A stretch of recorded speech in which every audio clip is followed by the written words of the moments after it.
Good morning and welcome to Students Adda 2020 for daily top and best current affairs. जी हाँ दोस्तों, हमारे channel students अड्डा 2020 में आपको मिलेंगे daily top and best current affairs according to examination point of view with explanation. जी हाँ, एक्सप्लेनेशन के साथ आपको यहाँ पे करंट अफेयर्स मिलेंगे। तो आइए देर नहीं करते हुए शुरू करते हैं आज के करंट अफेयर्स। पहला, जैसा आप देख रहे हैं, जून 1 को क्या सेलिब्रेट किया जाता है? World milk day. June 1 is celebrated as world milk day. ये इंपॉर्टेंट है, पेपर में आ सकता है। वर्ल्ड मिल्क डे कब मनाया जाता है? तो जून 1। दोस्तों, जैसे कि मैंने आपको कल की वीडियो में भी कहा था कि मैं कुछ एक्स्ट्रा आपको नॉलेज की बातें बताऊंगा, जो कि इलेबोरेट करके इन करंट अफेयर्स को मैं इलेबोरेट करके या ब्रीफली दिए हुए मैं आपको इलेबोरेट करके समझाऊंगा, और वो बहुत ही इम्पॉर्टेंट होंगे according to examination point of view से। तो सो प्लीज़ अपना पेन और कॉपी अपने हाथ में रखिए, और जो मैं इलेबोरेट करूँगा वो प्लीज़ नोट डाउन कर लीजिए, क्योंकि वो बहुत ही ज़्यादा इंपॉर्टेंट होने वाला है। अब देखो, every year world milk day celebrated on June 1। Okay, अब ये कौन सेलिब्रेट करता है, किसके द्वारा ये सेलिब्रेट किया जाता है, कौन सी ऑर्गेनाइजेशन इसको सेलिब्रेट करती है, ये आ सकता है पेपर में। तो नोट डाउन करिए, फूड एंड एग्रीकल्चर ऑर्गेनाइजेशन, ठीक है, ये सेलिब्रेट करती है, is celebrated on June 1 by food and agriculture organization of UN, united nations. Okay, अब ये कब से ये जो वर्ल्ड मिल्क डे है, ये कौन से साल से इसको मनाना शुरू किया था? तो लिख लो, इट इज़ सेलिब्रेटेड सिंस 2001। 2001 से ही इसको मनाना शुरू किया गया है इस डे को। अब जो इस साल जो वर्ल्ड मिल्क डे, जो ये जो जून 1 को इस साल जो वर्ल्ड मिल्क डे मनाया गया, उसकी थीम क्या थी? ये थीम पेपर में पूछते हैं। तो उसकी थीम थी the 20th anniversary of world milk day. World milk day की 20th anniversary, the 20th anniversary of world milk day, ये उसकी थीम थी। Okay, national milk day. अब देखो, अब इंडिया की बात आ रही है। अब ये तो था वर्ल्ड मिल्क डे, अब इंडिया कब सेलिब्रेट करता है वर्ल्ड मिल्क डे? तो इंडिया सेलिब्रेट करता है 26 नवंबर। ये बहुत ही इम्पोर्टेंट पॉइंट है। इंडिया सेलिब्रेट करता है that is world milk day on 26 नवंबर। तो नेशनल मिल्क डे भी बोलते हैं इसको। ओके, अब ये इंडिया जो सेलिब्रेट करता है वर्ल्ड मिल्क डे, ये किसकी बर्थ एनिवर्सरी पे सेलिब्रेट होता है? ये it is celebrated on the birth anniversary of Verghese Kurien.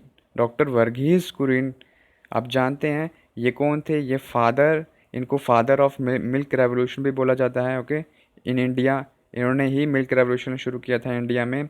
Operation flood भी वर्गीज़ ने ही लॉन्च किया था। डॉक्टर वर्गीज़ ने ही ऑपरेशन फ्लड जो है वो लॉन्च किया था। और इम्पोर्टेंट बात यह है कि India is the largest producer of milk in the world. Okay, तो ये सारे के सारे इंपॉर्टेंट पॉइंट ये जुड़े थे सिर्फ करंट अफेयर्स 1 से। तो देखो, एक करंट अफेयर्स में कितने सारे आपको नॉलेज की बातें मिल गई। तो चलिए नेक्स्ट हम आगे अपना सेकंड करंट अफेयर देखते हैं।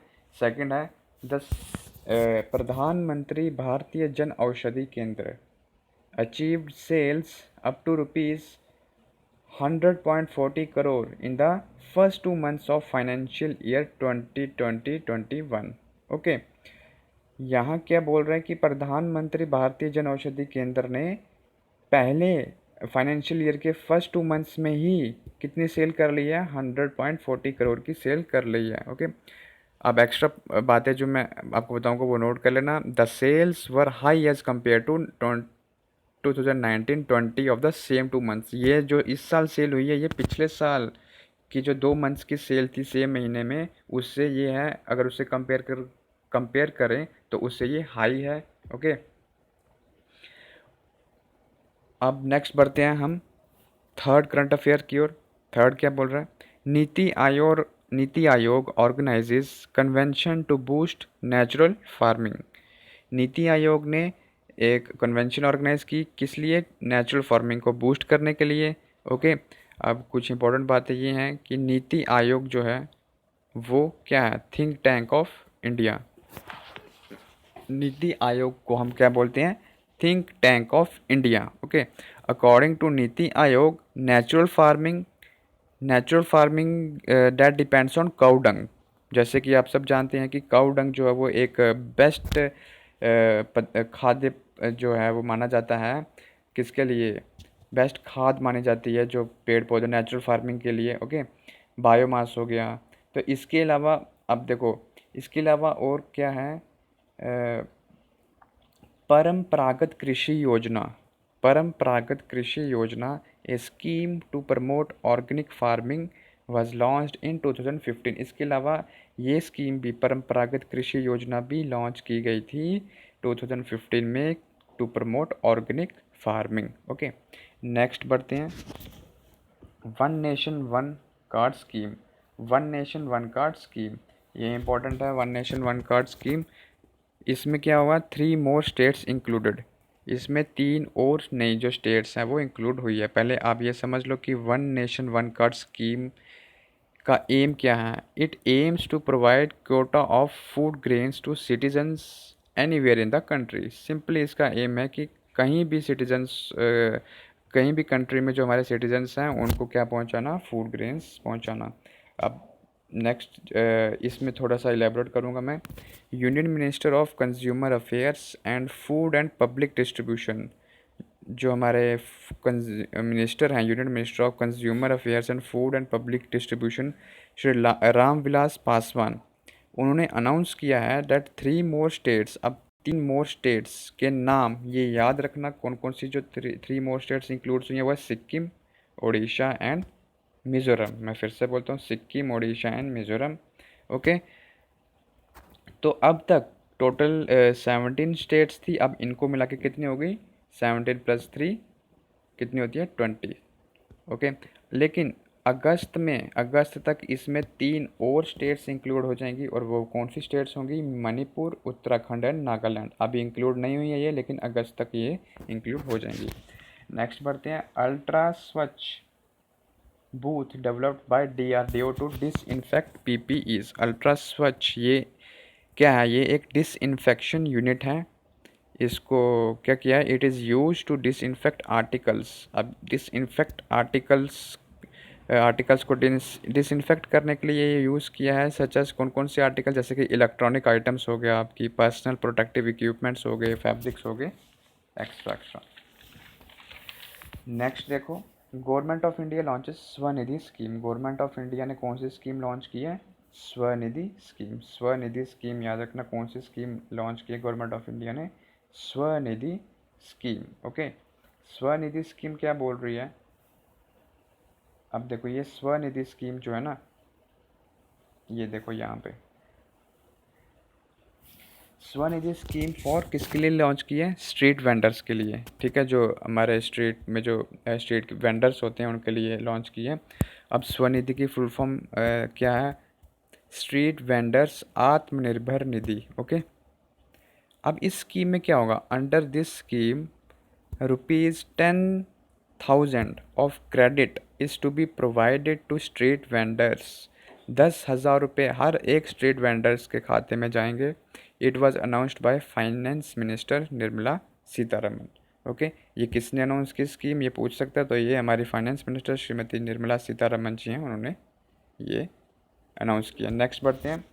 Technology platform called champions launched by प्रधानमंत्री नरेंद्र मोदी। टेक्नोलॉजी प्लेटफॉर्म कौन सा है, चैम्पियंस। याद रखना ये किसने लॉन्च किया है, प्रधानमंत्री नरेंद्र मोदी जी ने। चैम्पियंस की फुल फॉर्म लिख लो आप, creation and harmonious application of modern processes for increasing the output at national strength. Okay, champions. अब इसका एम क्या है, it aims to make smaller unit big. जो हमारे स्मॉलर यूनिट्स है, जैसे कि MSMEs हो गए, माइक्रो स्मॉल मीडियम एंटरप्राइज जिसको हम बोलते हैं, MSMEs हो गए, जो हमारी छोटी छोटी दुकानें हैं बिजनेस की, उनको क्या करना, सपोर्ट करना। ओके, कैसे सपोर्ट करना, उनको एंकरेज करना उनको। Okay, by solving there grievances, उनकी जो शिकायतें होती हैं उनको सॉल्व करना। ओके, तो ये जो है ये भी एक हेल्पफुल जो है वो सॉल्यूशन है हमारे इकॉनमी को बूस्ट करने के लिए। नेक्स्ट हम बढ़ते हैं, 8th है हमारे पास, Virat Kohli is the only cricketer in Forbes list 2020 list of world's highest paid athlete Virat Kohli जो है वो भी फोर्ब्स की लिस्ट में आए हैं। लेकिन अब यहाँ पे कुछ पॉइंट्स हैं इंपॉर्टेंट, ये याद रखो कि Virat Kohli is the only cricketer from India. Okay, Virat Kohli is the only cricketer from India, ठीक है। और वो 100 हाईएस्ट पेड एथलीट की टॉप 100 हाईएस्ट पेड एथलीट की लिस्ट फोर्ब्स ने जारी की थी, उसमें से वो 66 नंबर पे आए हैं विराट कोहली। लेकिन इंडिया में वो फर्स्ट नंबर पे ही हैं जो हाईएस्ट पेड एथलीट हैं इंडिया में। अब हाईएस्ट पेड एथलीट वर्ल्ड में सबसे नंबर 1 पे हैं कौन? Roger Federer. Okay, Roger Federer is the top paid athlete हैं। और इस टॉप 100 की जो लिस्ट है इसमें 2 वुमेन भी हैं जो कि हैं, और वो दोनों टेनिस प्लेयर्स हैं। ओके, नेक्स्ट हम 9th पे बढ़ते हैं। Arun Singhal appointed as CEO FSSAI। ये इंपॉर्टेंट है कि CEO FSSAI के जो CEO हैं वो कौन है न्यू अपॉइंटेड, तो वो है अरुण सिंघल। अब FSSAI मतलब food safety and standard authority of India, he will succeed. अब अरुण सिंघल किसको सक्सीड करेंगे? उनके पहले कौन था? तो उनके पहले थे GSG अयंगर। अब FSSAI ये किसके अंडर आता है? तो it comes under ministry of health and family welfare. Okay, ये बहुत इंपॉर्टेंट है, याद सकता कि FSSAI जो है वो ministry of health and family welfare के अंडर आता है। तो दोस्तों ये थे हमारे आज के कुछ करंट अफेयर्स जो कि एग्जामिनेशन पॉइंट ऑफ व्यू से बहुत ही ज़्यादा इंपॉर्टेंट है। प्लीज़ हमारे इस चैनल को देखो, लाइक करो, शेयर करो एंड वॉच करो ज़्यादा से ज़्यादा अपने फ्रेंड्स के साथ, ताकि सभी जो स्टूडेंट्स हैं उनको लाभ मिले। So thanks for watching, that's for today.